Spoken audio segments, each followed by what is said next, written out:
अस्सलामुअलैकुम dear viewers, I am Altaf Hussain and you're welcome in social studies.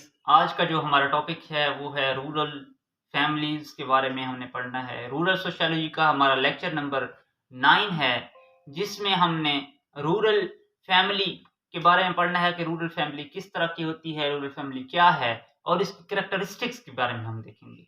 Rural family की characteristics को भी हम इसी में डिस्कस करेंगे। तो स्टार्ट करते हैं अपना टॉपिक। बिस्मिल्लाहिर्रहमानिर्रहीम। सबसे पहले हम अपने माइंड में एक रूरल एरिया से तो बिलोंग करने वाले अपनी फैमिली को, अपने इर्द गिर्द की दो चार फैमिलीज को अपने माइंड में रखेंगे। और उसके साथ ही जो अर्बन एरियाज के जो स्टूडेंट्स हैं उन्होंने भी क्या करना है, अपनी फैमिली को अपने माइंड में रखना है, अपने करीब करीब दो चार फैमिलीज को अपने माइंड में रखना है कि वो किस तरह से एक दूसरे डिफरेंट हैं, उनके माइंड में ये आएगा। और यही सेम जो हम पढ़ेंगे रूरल एरियाज के लोग, तो उसे ऑटोमेटिकली वो ही समझ जाएंगे। तो सबसे पहले हम देखते हैं कि रूरल फैमिलीज जो होती हैं वो बेस हैं। हर जो शख्स है, एक खानदान हमारा प्राइमरी इंस्टीट्यूशन है। कोई भी बच्चा एक पैदा होता है तो सबसे पहले कहाँ पे आता है? फैमिली में।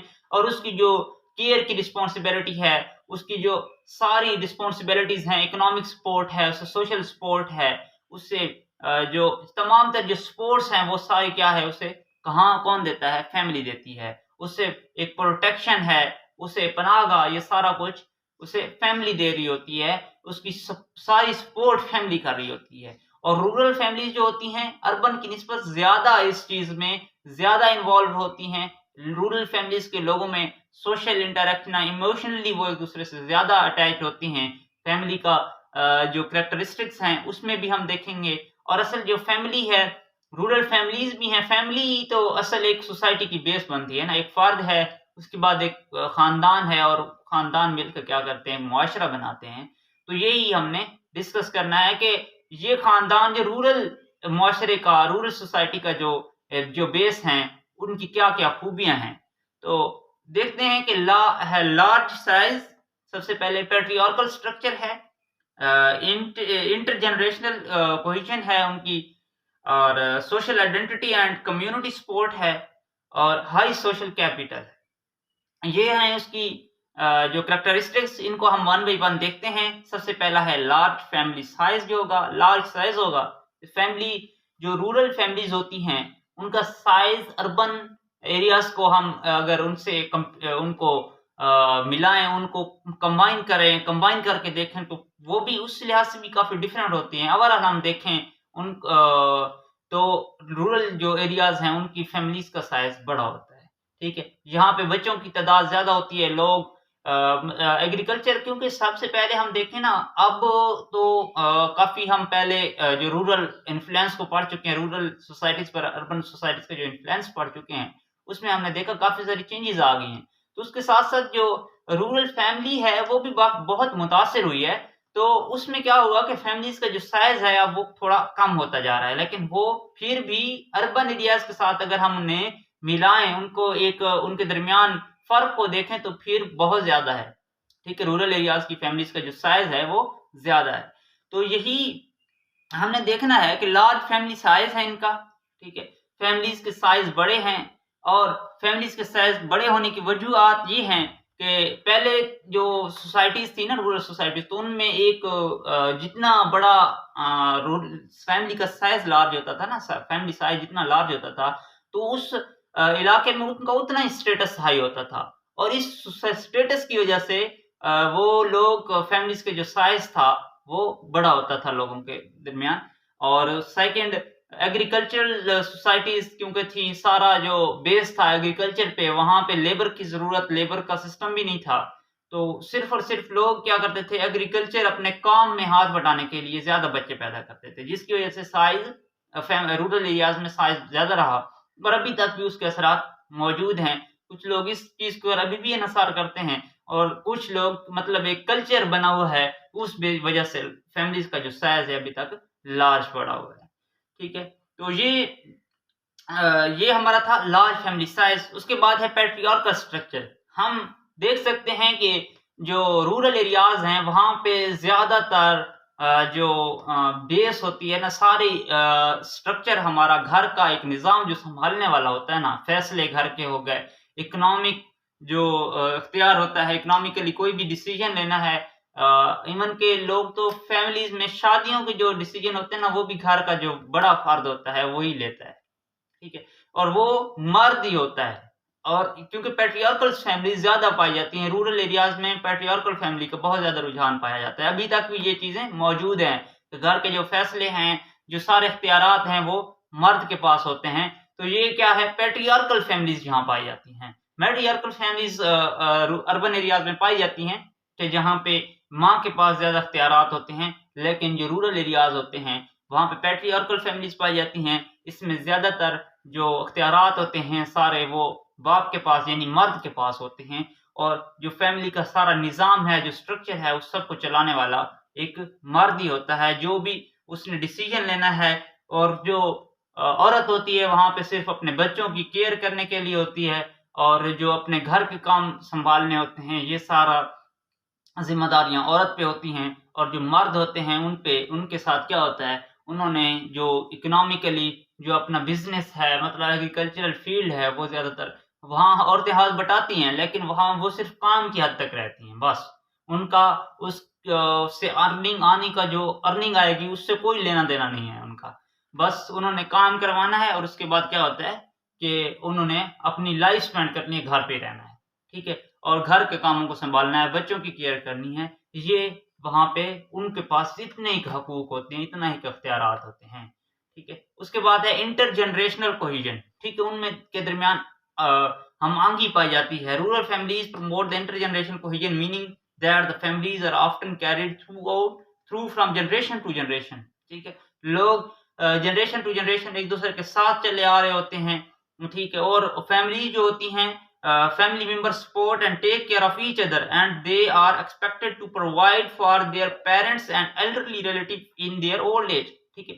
जो फैमिलीज के अफराद होते हैं, वो एक दूसरे पे डिपेंड कर रहे होते हैं, और अपने बुजुर्गों को वो अपने साथ रखते हैं, ठीक है? और अभी हमारे पास देखा जाता है कि अगर कोई भी बच्चे हैं ना, वो अपने पेरेंट्स में से, चाहे वो वालिदैन हैं, वालिदैन में से वालिद है या वालिदा है, तो उनमें अगर कोई इस हद तक पहुँच गए, इस उम्र तक पहुँच गया है कि अब वो मज़ीद कमा ना सके, अपना काम अपने आप को ना सँभाल सके, तो वो उसके बच्चे अगर उसकी केयर ना करें, तो वहाँ का जो मुआशरा है ना, उन्हें बहुत ज़्यादा लानतें, मतलब हम लान-तान करना कहते हैं, तो वो बहुत ज़्यादा, मतलब उन्हें डिस्क्रेड किया जाता है, उन्हें कहा जाता है कि ये अजीब भाई, मुआशरे की, मतलब वो तंज़ की वज़ह से इतना बहुत ज़्यादा तंज़िया बनाया जाता है, ताकि वो क्या करते हैं, इस वज़ह से भी लोग अपने वालिदैन की बहुत केयर करते हैं, और उनको साथ रखा जाता है। और जो फैमिलीज़ होती हैं, उसमें ये चीज़ शामिल होती है कि अक्सर तो फैमिलीज़ जो होती हैं, वो अपने तमाम तर इख्तियारात जो होते हैं ना, वालिदैन जितने भी बूढ़े हो जाते हैं, तो वो उनके पास ही होते हैं, ठीक है?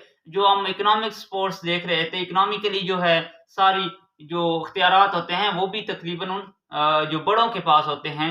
जो बच्चे होते हैं, वो अपने तमाम तर डिसीज़न्स जो हैं, वो अपने बड़ों की मतलब राय के मुताबिक करते हैं। तो ये उनके इंटरजनरेशनल कोहेज़न उनके दरमियान पाई जाती है। उसके बाद है social identity and community support. Social identity क्या होती है?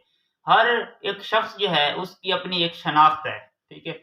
और जो रूरल एरियाज़ में, मैं अपनी मिसाल लूँ, तो हमें क्या कहा जाता है कि हमें सारे जब भी कोई पहचान करवानी होती है, तो हम कहते हैं कि हम फलाँ फैमिली से हैं, ठीक है? हमारी जो फैमिली है, वो हमारी क्या है, आइडेंटिटी है। और वहाँ पे लोग दू दूर-दूर तक, क्योंकि फैमिलीज़ को एक-दूसरे को लोग जान-पहचान होती है, तो वो फैमिली के नाम से ही, वो फैमिली वहाँ की क्या होती है, सोशल आइडेंटिटी होती है। वहाँ जो उसमें माशरे में उनकी शनाख्त जो होती है, वो उनका ख़ानदान ही होता है, ठीक है? एक जो फ़र्द है, उसके जो आइडेंटिटी है, वो उसकी ज़्यादातर जो उसकी ख़ानदान की तरह तवज्जुद से उससे मिलती है, ठीक है? और कम्युनिटी सपोर्ट जो है, वो भी उसकी फैमिली है। कम्युनिटी सपोर्ट जो है, हमारी हर तरह की सपोर्ट, क्योंकि जो फैमिली ही है, जो हर तरह की सपोर्ट एक बच्चे को प्रोवाइड करती है। जो इकोनॉमिक सपोर्ट हो गई, सारी मतलब सपोर्ट जितनी भी है, वो उससे हर तरह का जो सहारा है, उसके लिए वो कौन बनता है? वो फैमिली ही बनती है। तो ये सारी उसकी कम्युनिटी सपोर्ट भी आ गई।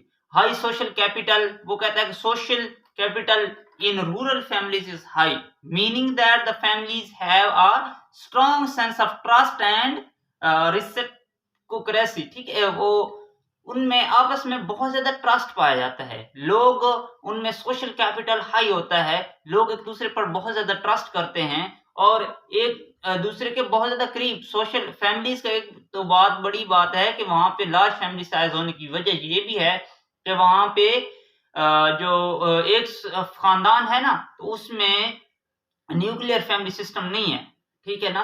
मतलब तमाम तर जो हर ये नहीं होता कि शादी हुई और बच्चे फौरी अलग, नहीं, बल्कि वहां पर खान जो रूरल सोसाइटीज होती हैं वहां पर जो ज्यादातर रुझान पाया जाता है वो ये होता है कि एक बच्चे की शादी हुई तो उससे कई सालों साल उनके भी बच्चों की भी शादियां होती मैंने देखी हैं। ऐसे खानदान हैं जो कि एक कंबाइंड फैमिली में रह रहे हैं, ठीक है। वो जो उनके बच्चों की भी शादियां दादा और दादी लोग जो होते हैं वो उनके पास बैठे होते हैं और उनकी शादियां वो उसी एक कंबाइंड फैमिली सिस्टम में हो रही हैं, ठीक है। मतलब कि इतना फैमिली दादा दादी भी उनके साथ होते हैं और उनके आगे बच्चों की भी शादियां हो रही होती हैं। मतलब उन्होंने अलग अपना खानदान, अपना एक घर नहीं बनाया होता, अपने वालिदैन के साथ ही रह रहे होते हैं, हालांकि उनके बच्चों की भी शादियां हो रही होती हैं आगे से, ठीक है। ये उनके एक दूसरे पे बहुत ज्यादा ट्रस्ट होता है और ये वजह है कि जो खानदान के लोग हैं वो बहुत ज्यादा एक दूसरे के करीब करीब रहते हैं और जो खानदान के लोग हैं उनमें एक दूसरे के दरमियान